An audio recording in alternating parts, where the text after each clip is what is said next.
देखो संभाजी, तुम आलमगीर बादशाह के दरबार में खड़े हो। दूसरे अंदा, तो आज तक तुम्हारे सफर में तुम्हें कोई काबिल नहीं मिला और तुम गैबी कशिश की ओर खींचते चले गए, लेकिन आज तुम सही मुकाम पर आए हो। आलमगीर बादशाह का दरबार ही तुम्हारे लिए सही जगह है, यही तुम्हारी सही मंजिल है। लाल, पहले तुम कदमबोशी करो और जमीन पर नाक रगड़कर कुर्निसात करो। मुकर्रब खान,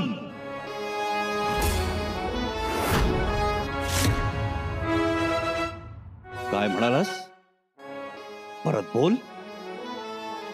छत्रपती कोणाही समोर झुकत नाहीत.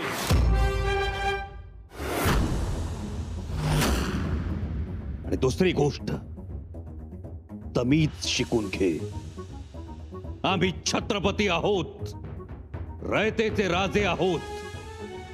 स्वराज्याच्या छत्रपतींशी बोलताना तमीज राखली जावी. तमीज क्यों? तुम कैदी हो और इस दरबार में कैदी बनकर खड़े हो. दुसऱ्यांदा, आणि आम्ही सुटूनही जाऊ शकतो. दुसऱ्यांदा. उस वक्त मुकर्रब खान नहीं था, लेकिन आज इस दरबार में मुकर्रब खान मौजूद है. तुम भाग नहीं सकते. कुर्निसात करो. कुर्निसात नाही. नहीं? कधीच नाही. मैं तुम्हारी खाल खींच लूंगा. हिम्मत आहे तेवढी?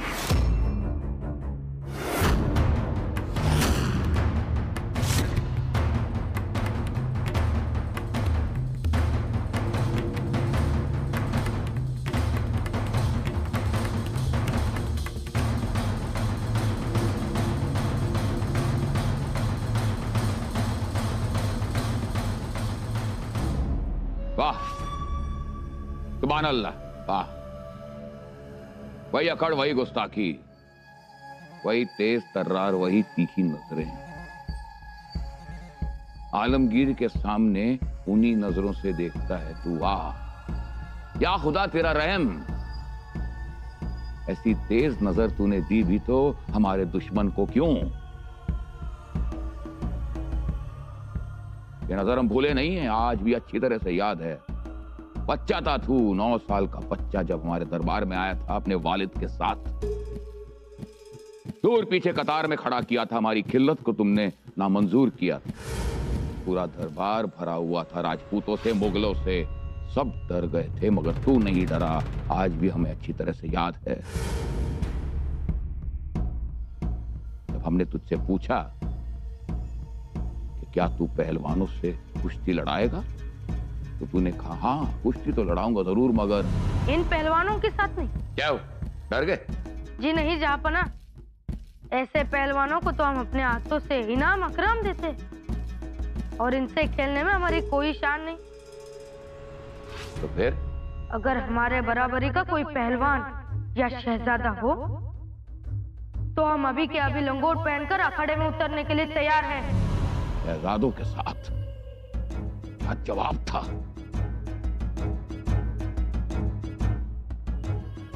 फिर 11 साल की उम्र में तुम गुजरात गए, वहां पर भी तुमने अपने शमशेर का जलवा दिखाया. मुगलिया सल्तनत के खिलाफ लड़ने वाले कोली राजा की बगावत तुमने खत्म की. हम बहुत खुश हुए, हम चाहते थे कि तुम मुगलिया सल्तनत में सरदार बनो. नहीं, तुमने इसे भी ठुकराया. तुम बाप और बेटे ने हमें बहुत तकलीफ दी है, हम भूले नहीं. कैसे आगरा से तुम दोनों हमारी गिरफ्त के बावजूद सही सलामत भाग निकले. जाने दो पिटारा.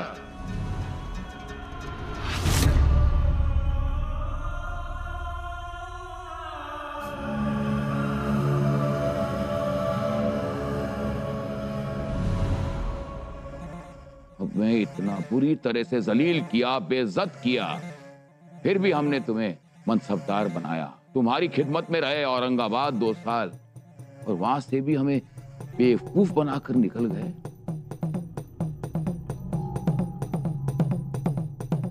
तुम्हारा वालिद और तुम बाप बेटों ने हमारे प्यार, हमारी इज्जत और हमारी मोहब्बत को हमेशा ठुकराया। तुम बाप बेटे ने हमें बहुत तकलीफ दी है। हमने कितनी दौलत लुटाई है तुम्हें पकड़ने की, क्या कुछ नहीं किया। हर रोज 5 लाख लोगों का खाना, 20 से 25 लाख रोटियां, हर रोज चावल का एक एक गोदाम खाली होता था। हाथी घोड़ों का खाना, बारूद, असला, हमने सब कुछ किया। अपना तख्त छोड़ के, अपना ताज उतार के हम आए, हमने सब कुछ किया। ये करते करते हम जवानी से बुढ़ापे में आ गए। तुम जानते भी हो कि कितना कर्जा है हमारे सर पर, कैसे लौटाऊंगा मैं ये कर्जा। ऊपर से तुम्हारा खौफ। बुरहानपुर लूटा, बुरहानपुर, जालना, सूरत, मेरा पूरा खजाना खाली कर दिया। अब ये कर्जा तुझे ही चुकाना पड़ेगा।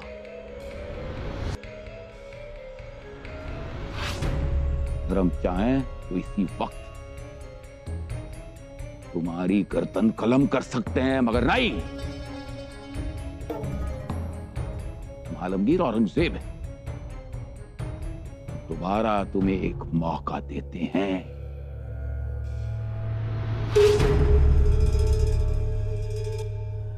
दो सवाल, 2 जवाब।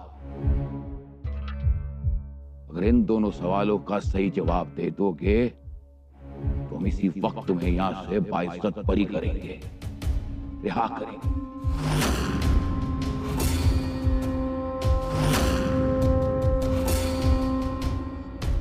पहला सवाल, तुमने तुम्हारा यह कितना बड़ा खजाना कहां पर छुपा के रखा?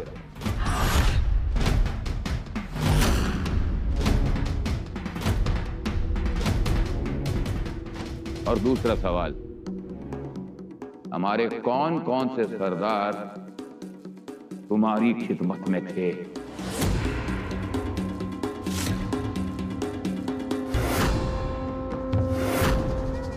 देखो, इन 2 सवालों के जवाब दे दो और आराम की जिंदगी जियो। उसके बाद चलो हमारे साथ दिल्ली। भूल जाओ तुम्हारा दक्कन, तुम्हारा स्वराज और तुम्हारा छत्रपति होना, क्योंकि आज से ना तो तुम राजा हो और ना छत्रपति। करो कुर्निश। मुकर्रब खान ने अभी तुमसे कहा ना, करो कुर्निश, करो कदमबोसी।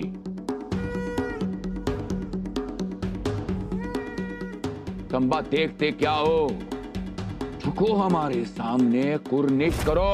अरे हट, कसला कुर्निश हात? स्वराज्याचे छत्रपती तुझ्या दरबारात उभे आहेत, तूच आम्हाला मुजरा कर।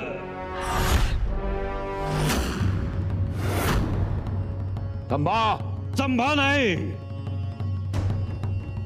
संभाजी, छत्रपती संभाजी। खामोश। खबरदार। काफर, तुम्हारी इतनी हिम्मत! मैं अभी मुकर्रब नहीं। तंबा, आखिरी मौका देता हूं, जवाब दो। कहां छुपा रखा है तुमने स्वराज का खजाना? खजाना? स्वराज्यासाठी जान कुर्बान करणाऱ्या लाखो मावळ्यांच्या काळजात ठेवलाय खजिना। शेतातून वाहणाऱ्या पाटात, भाज्यांच्या देठात, आया बहिणींच्या निरागस हसण्यात ठेवलाय खजिना। बा, तुझ्या सुरतेचा निम्म्याहून जास्त खजिना शेकडो किल्ल्यांच्या तटाबुर्जात ठेवलाय। तंबा, हमारे मुगलिया फौज से कौन कौन थे जो फितूर थे तुम्हारे साथ? एकच नाव सांगेन, एक ही काफी। तुझा बेटा अकबर।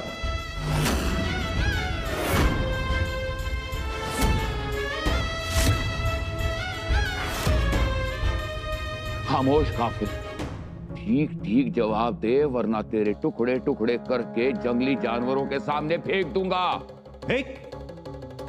फेकून बघ, आमचं मांस खाऊन ती जंगली जनावर सुद्धा ईमानदार होतील। या खुदा, देखो मैं तुम्हें मुंह मांगी कीमत दूंगा, तुम्हें 50,000 का मनसबदार बनाऊंगा।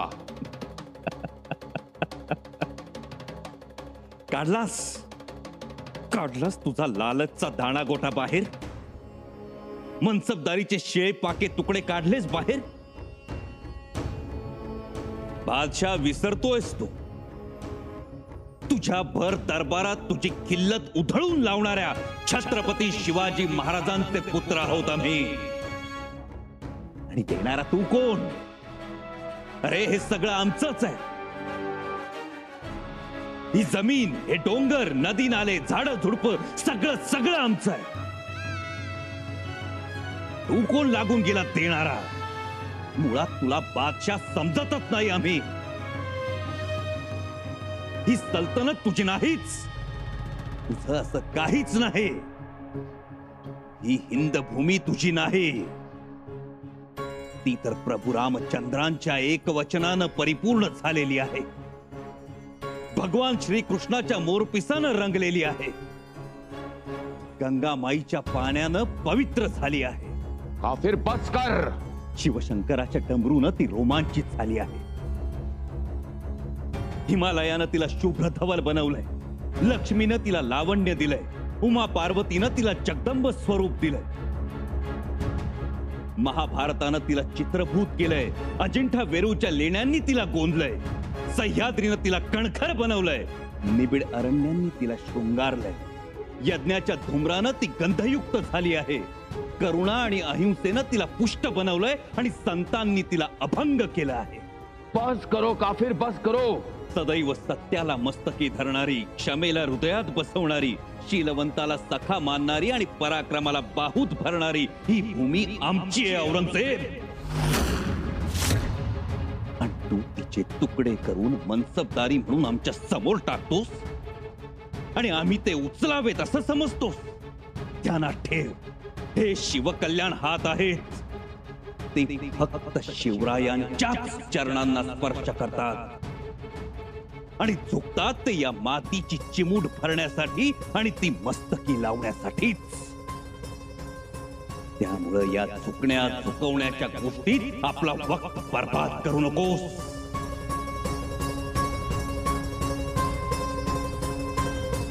बस करो काफिर, मारे जाओगे, पूरी तरह मारे जाओगे। हा तर तुझा हातखंडा खेळ आहे औरंगजेब। तसा तू फक्त म्हणायला बादशाह, पण पारध्यांनी सुद्धा तुला घाबरावं आणि जल्लादांनी तुला गुरु मानावं, ही तुझी महती। जबान को लगाम दे काफिर। का बापाची याद आली की त्याला त्या जहर माखल्या तेलानं मालिश केलं जात होतं ते तेल आठवलं,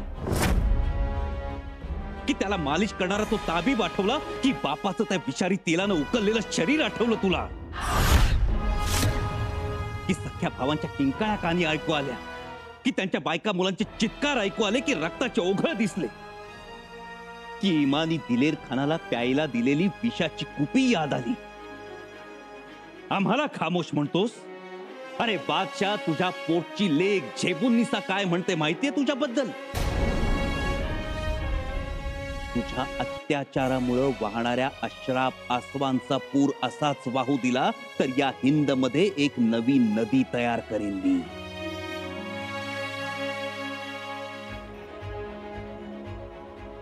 म्हणते ना झेबुन्निसा, म्हणून तिला सलीमगड मध्ये कैद। गेली 10 वर्ष ती कैदेत खितपत पडलीये। स्वतःच्या लेकीला बक्षलं नाहीस तू तर आम्ही कोण? बस संभा, बस। ठीक ठीक जवाब दो वरना मारे जाओगे। नाही देणार जवाब। खजिना कुठं ठेवलाय ते तुझं तुलाच शोधावं लागेल। सारा दक्कन मैं तहस नहस कर दूंगा, सब कुछ जला दूंगा, मगर वो खजाना ढूंढ के रहूंगा। तरी सुद्धा हा मुलूक तुझ्या हाती लागणार नाही। हम तुम्हें इसी वक्त मौत देंगे। त्याने आम्ही मरू असं वाटलं तुला? अरे हा संभाजी मेला तरी स्वराज्याच्या प्रत्येक घराच्या आड्याखाली एक नवा संभाजी जन्म घेईल. बस कर काफिर, बस कर, बस कर. अरे आका, मुझे हुक्म दो, मैं अब भी काफर की गर्दन उतार के रखता हूं. काफर नाही मुकर्रब, छत्रपती. छत्रपती म्हण.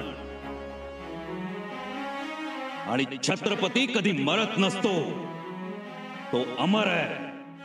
त्याला एक नाही, हजारो लाखो गर्दनी आहे.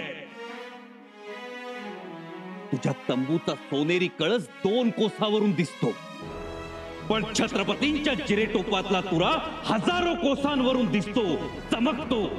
सर्वसामान्यांच्या मनात दहशत नाही, विश्वास जागवतो. छत्रपतींना कोणी मारू शकत नाही, छत्रपतींचे कोणी हाल करू शकत नाही, कारण छत्रपती माणूस नाहीच. छत्रपती एक विचार आहे, विचार. तो विचार या स्वराज्याच्या मातीच्या कणाकणात भरून उरला आहे आणि तो चिरंजीव आहे. त्याला अग्नी जाळू शकत नाही, खवळलेला दर्या बुडवू शकत नाही, मृत्यू त्याला घाबरवू शकत नाही. उलट मृत्यूच त्याच्या समोर नतमस्तक होतो आणि निघून जातो. नहीं होगा, ऐसा हरगिज नहीं होगा. ऐसा ही होगा औरंगजेब. तू बघत राहा. तू बांधलेले मनोरे, चबुतरे खुचे होतील आणि देवालयाचे कळस उंच होतील. तुझा चांद क्षीण होऊन तुझ्या फडफडत्या ध्वजावर धापा टाकेल आणि स्वराज्याचा सूर्य सुवर्ण रसानं संपूर्ण महाराष्ट्र उजळून टाकेल. ऐसा हरगिज नहीं होगा पहाड़ी चूहे. अरे पहाडी चुहा म्हणत म्हणत तू अख्खी जिंदगी वाया घालवलीस. पण तोच पहाडी चुहा, तोच उंदीर सिंहाच्या आयाळीतून बोट फिरवे. ज्यांना तू चिमण्या साळुंख्या म्हणतोस, त्या बहिरी ससाण्याचा फडशा पाडतील. बघत रहा. इतनी हिम्मत हम आलमगीर. अरे तुला स्वतःला आलमगीर म्हणवून घे. पातशाह हिंद, शहनशाह, आलमपणा वाटेल ते म्हणून घे, पण तुला साधा माणूस म्हणायला सुद्धा कोणी तयार नाही रे. तू मक्कार, फरेबी, धोकेबाज आहेस आणि म्हणून एका बेसावध क्षणी आम्हाला पकडलंस. तुझ्यात हिम्मत नाही रे औरंगजेब. ती हिम्मत कधीच नव्हती तुझ्यात. खामोश.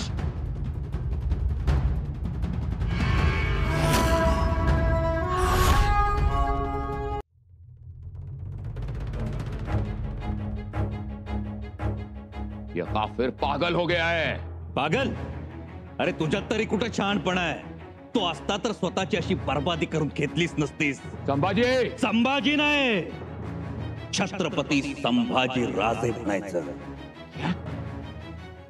ये हिम्मत यहाँ पर गिरफ्तार होने के बावजूद. गिरफ्तार तर तू झालायस औरंगजेब. आता या सह्याद्रीतून बाहेर पडून दाखव. हम जाएंगे जरूर, मगर तुम्हें मारने के बाद. अरे आम्हाला मारशील, सहज मारशील, पण तुला तुझी खणलेली कबर दिसत नाहीये. आमचे मावळे तुला याच मातीत गाडल्याशिवाय राहणार नाहीत. संभाजी. औरंगजेब.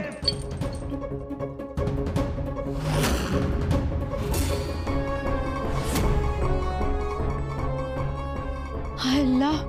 मुकर्रब खान, इस काफिर को हमारे नजरों के सामने से हटा दो. ले जाओ इसे. जी मेरे आका. ले चलो. तमीज रखी जाए. अरे तुम्हाला आहे का तमीज? एका छत्रपतीची धिंड काढता, त्याला उंटावर बसवता, तख्ताकुला चढवता. ही तमीज आहे की चेष्टा? चेष्टा ही समझो. ही चेष्टा तुम्हाला माती मोल करेल. तुझ्या 5 लाख फौजेसह तुला माती मोल करेल, तुझा घास घेईल. तखलिया.